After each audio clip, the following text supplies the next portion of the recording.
श्रीराम समर्थ. भगवंताच्या प्राप्तीची साधने. भगवंत आणि आपण यांच्यामध्ये अभिमानाचा पडदा आहे.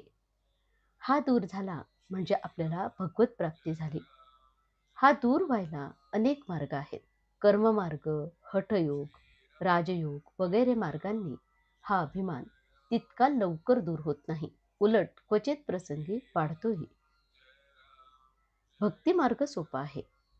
भक्ती म्हणजे भगवंताला अभिमानरहित अनन्य शरण जाणे, भगवंताचे होऊन राहणे, भगवंताशिवाय दुसरे काहीच न दिसणे, सर्वत्र भगवत प्रचिती येणे. अशी भक्ती प्राप्त होण्याचा मार्ग म्हटला म्हणजे सर्व कर्तृत्व भगवंताकडे देणे, सर्व त्याच्या इच्छेने चालते आहे असे मानणे आणि आपली प्रत्येक क्रिया त्याला समर्पण करणे. असे केल्याने आपला अभिमान लवकर नाहीसा होतो. हे साधक नसेल तर गुरु आज्ञेत राहणे म्हणजेच आपला मान, अभिमान, शहाणपण हे सर्व गुंडाळून ठेवून गुरु सांगतील तसे सबब न सांगता वागणे. हेही साधत नसेल तर संतांजवळ नुसते पडून राहणे. त्यांच्या सांगण्याने, सहवासाने अभिमान हळूहळू कमी होतो. भक्ती दोन प्रकारांनी उत्पन्न करता येते. पहिला प्रकार म्हणजे सर्व सोडून, लंगोटी लावून, भगवंता तू मला भेटशील तेव्हाच मी उठेन अशा निग्रहाने बसणे. हा मार्ग कठीण आहे. प्रापंचिकाला हा साधणारा नाही. दुसरा प्रकार म्हणजे सहवासाने भक्ती उत्पन्न करणे.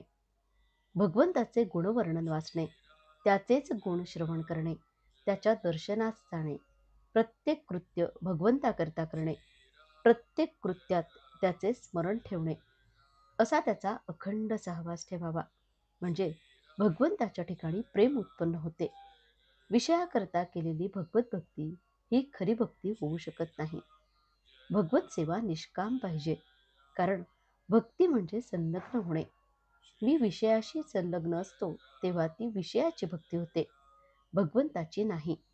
तेव्हा आपण करतो ही भगवंताची सेवा नसून विषयाची सेवा होते हे ठरल्यासारखे झाले. म्हणजे मी विषयाचाच गुलाम झालो. विषयाचा गुलाम होऊन मी विषय कसे भोगणार? मालक होऊन विषय भोगावेत. संत, भगवंत हे निरातिशय सुख देणारे आहेत. त्यांच्याजवळ विषय मागणे म्हणजे रामाजवळ भिक्षेचे फडके मागणे इतकेच वेडेपणाचे नव्हे का? आपण सेवेचे फळ मागून भगवंताला मात्र दूर करतो. भगवंताची प्राप्ती हेच आपल्या जीवनाचे ध्येय ठरवून आपण नेहमी त्याच्या भोवती फिरत असावे. भगवंतामध्ये जे मिसळतात ते परत येत नाहीत, हे लक्षात ठेवावे. आजचे बोधवचन. भगवंताच्या प्राप्तीच्या आड येणारे नाहीसे व्हावे म्हणून तळमळणारा जो असतो त्याचे साधन बरोबर चाललेले असते. जानकी जीवन स्मरण. जय जय राम. श्रीराम समर्थ.